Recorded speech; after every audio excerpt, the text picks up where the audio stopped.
remember many a day sitting and reading the Friend magazine, the New Era, all church publications, of course. Lots of time spent reading those magazines.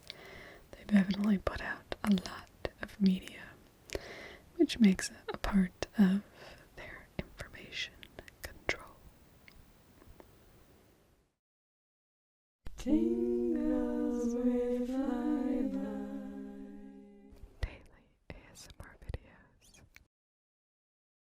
Hello, my tinglings, and welcome to our second part in our probably 4-part series on the bite model and assessing Mormonism against the bite model. So last time we looked at behavior control, looking at how the Mormon Church looks to regulate the behavior of its members in order to create a cult-like identity, which will basically keep the people free from freedom of thought and busy with the behaviors of the cult. For example, with making it so you shouldn't go out and, see a movie on a Sunday or go out and have recreation on Sundays, as an example. I'm not going to go all the way back into that. So today we'll be looking at information control. And here there's just 6, but we'll just go ahead and just jump straight into them. They each have subsections. So the first is deception. And this will really depend on the level that you're looking at it. But if we look at it overall as a whole, it's an organization as a whole, and who has power at the top, and if the information at the top is flowing all the way to the bottom, that's more what I'll be assessing deception to be. And I didn't actually say this, but so I was raised Mormon. I was born and raised Mormon. I mean, I'm a descendant of Thomas E. Ricks, so I'm many generations of Mormon. And I left the church when I was 25, and I'm 33 now, so I've been out of the church about 8 years. But anyway, so I have 25 years in the church, so a fair amount of experience, and that's what I'm speaking from when I'm assessing this. So deception, we'll assess it with these 3 things. Deliberately withholding information, and I'm going to say yes on that. And you find that out more as you leave the church, because they try and restrict your access to information while you're within the church, which is why the CES letter blew my mind so much. So, for example, Joseph Smith wrote down, so one of the key events in the Mormon story is Joseph Smith going out to a grove of trees to pray, him seeing God the Father and the Son, and so that is showing that they're 2 separate beings, and he's been told not to join any of these churches, and then eventually, he creates his own church because God wants him to, or whatever.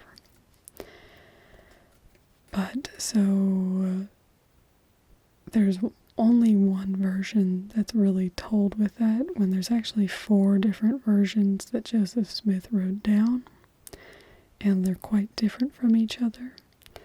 So, there's actually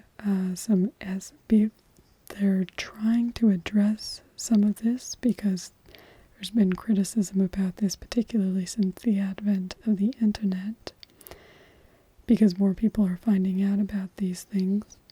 There's been more criticism, and so they have released essays, so they have addressed some of these things, but with that, they are definitely doing B, which says distort information to make it more acceptable.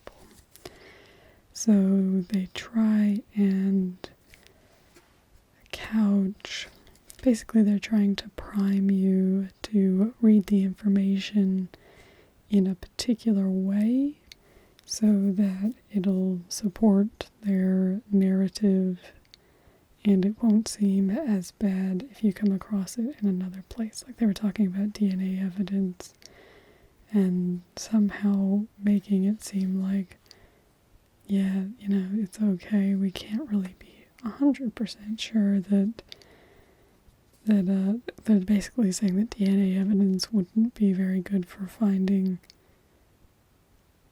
people from the Book of Mormon, which is kind of a ludicrous statement when they're supposed to number in the hundreds of thousands and millions. So probably, find some dead bodies somewhere, even if you couldn't find living people. So yeah. Definitely think information's withheld, information's distorted, systematically lie to the cult member. I don't think I'm gonna go no on that. It doesn't feel to me, even with what I've talked about now, I'd have to do more digging to feel good in saying yes on that. There is a potential for that, so I'll put a no but a question mark next to that. But no until further notice, I guess. So, number 1, deception, 2 out of 3. Number 2 is minimize or discourage access to non-cult sources of information, including A, internet, TV, radio, books, articles, newspapers, magazines, other media.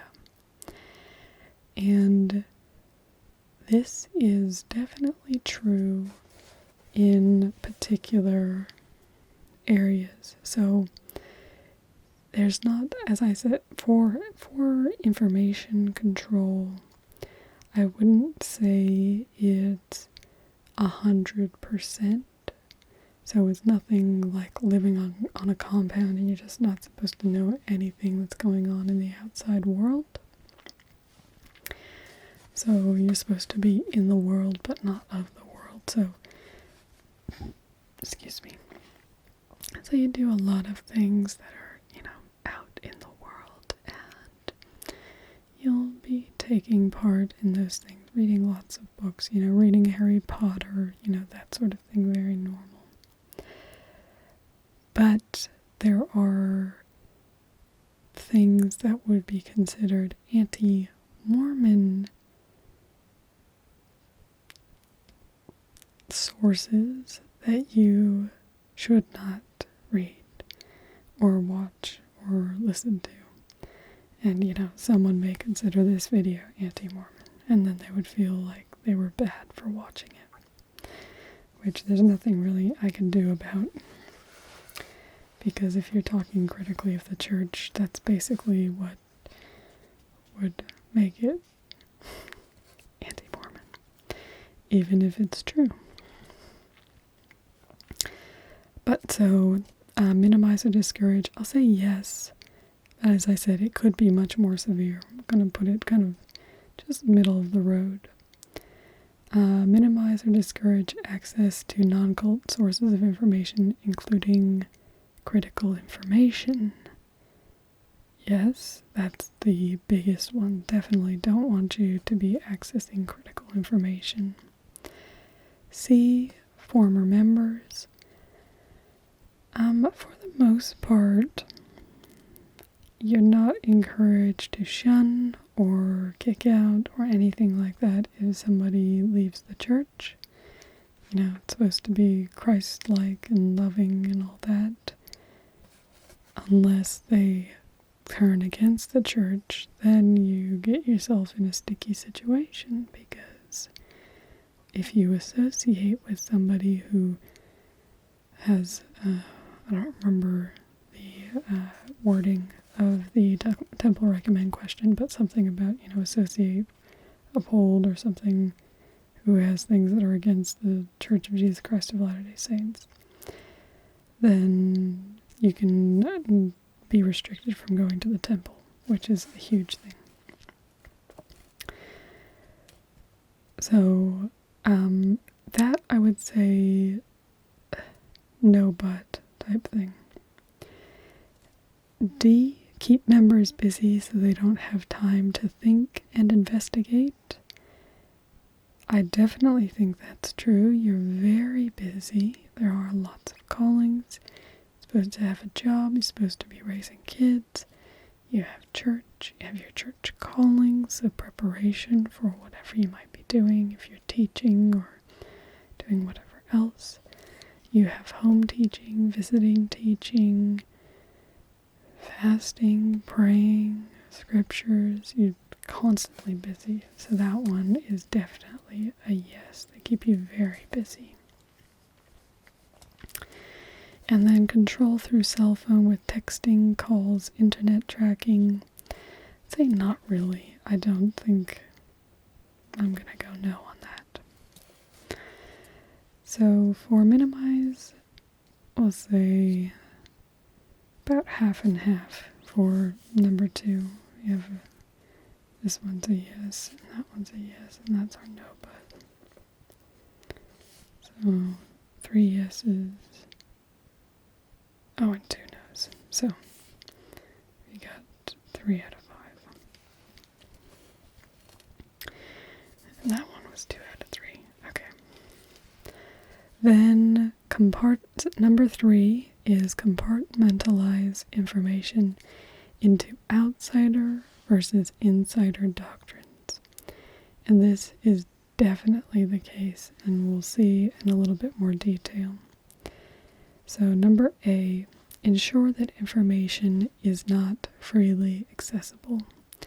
So that means 2 ways, actually. So you have information about the group that is not known even by the group itself. As I said, that would be similar to the visions and that sort of thing. But also that information about the group is kept from people who are not within the group. So this would be the type of things that I'm not going to touch on my channel, but I mean in detail as to what they are. I will refer to them, but I won't actually say what they are out of respect for people who would feel uncomfortable with that, such as my mother. So there are, there are things that happen in so what happens in the temple, things that are said in the temple, those are considered insider information and are not meant to be shared outside of that and not be freely accessible. And you can see how powerful it is, because I've been out of the church 8 years and I'm still not going to share it with you. But you can find it elsewhere on the internet, and I have no qualms with you doing that, but it just won't come from me. So yeah, information is definitely restricted based on who you are within the organization. The other one within that is, so there's a white handbook that you get if you're a bishop, which is basically like the more strict regulations for what church rules are. And that's not actually freely available to members. So you aren't actually aware of the laws that you're meant to keep and how they'll be adjudicated. So, B, control information at different levels and missions within the group. that addresses what I was just talking about with the white book, and then the apostles and prophets have more information again. C, allow only leadership to decide who needs to know what and when, and that is a yes as well. So a lot of information is held by them, and then they're the ones who make the decisions. So, got 3 out of 3 on that one, which makes sense to me. It's very strong on information control in that outsider versus insider doctrines. Number 4 is encourage spying on other members. So, anyway, we'll go through it. A, impose a buddy system to monitor and control members. And I'd say no for that unless you're on a Mormon mission. A Mormon mission is, I'm not talking about what it would be like if you're on a Mormon mission. I've never been on one. But a lot of these things could be much more severe if you're on a Mormon mission. B is report deviant thoughts, feelings, and actions to the leadership. And that is definitely a yes. So if you don't necessarily have to report thoughts. Thoughts, are considered a sin, but not really. You only really have to consider, report them if you've acted on them. Well, maybe not. Yeah, anyway, you are, as I said, you have, and as I talked about in the last video, they have worthiness interviews, and in those worthiness interviews, you will have, there'll be talk about what, your thoughts are. And C is ensure that individual behavior is monitored by a group. And that one kind of gives me a no but type vibe.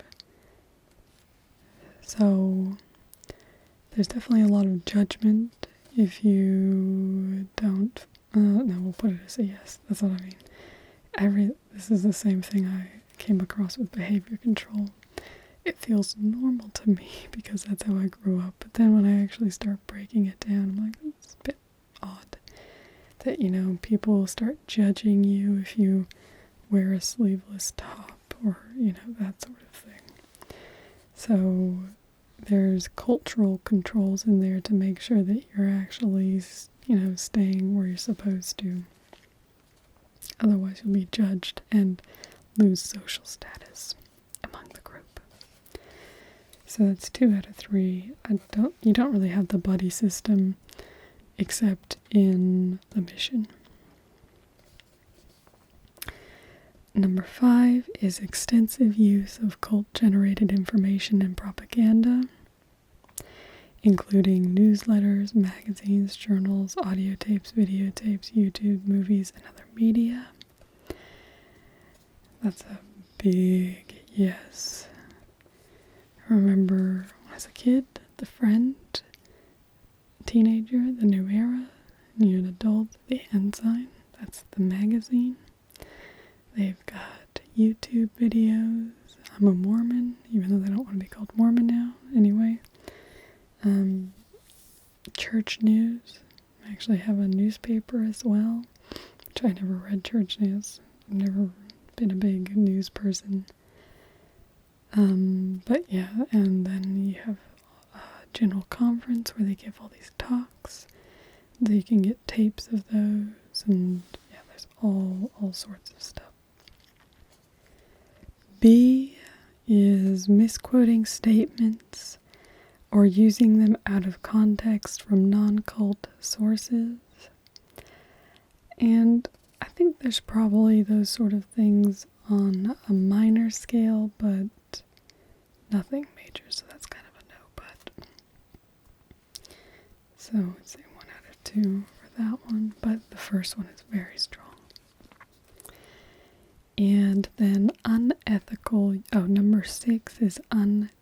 mindful use of confession. So A, information about sins used to disrupt and or dissolve identity boundaries. So there is a fair bit of trying to make you feel guilt for something you've done. If you take a drink, if you've, had coffee or something like that, if you've had sex, then there can be a lot of guilt involved in that. You can lose your status in the church. You can, not be able to go to the temple. Rewards are withheld. So that information is definitely used against you. Letter B is withholding forgiveness or absolution. And this one I don't actually know that well, which makes me think it probably does exist. That I know if you go through the repentance process, it's not really a strict criteria on what exactly you have to do or what exactly the process is. So I imagine it could be withheld in some circumstances and some would be, pretty free with it. So I would think yes, but I don't really know. So I'm going to put a yes question mark. C is manipulation of memory, possible false memories. And I'm going to say no on that. I don't think there's anything like that. So we'll put like 1.5 out of 3. So that gives us 1, 2, 3, 4, 5, 6, 7, 8, 9, 10, 11, 12. And then if we do our kind of question mark ones, it takes us up to 13 out of 1, 2, 3, 4, 5, 6, 7, 8, 9, 10, 11, 12, 13, 14, 15, 16, 17, 18, 19.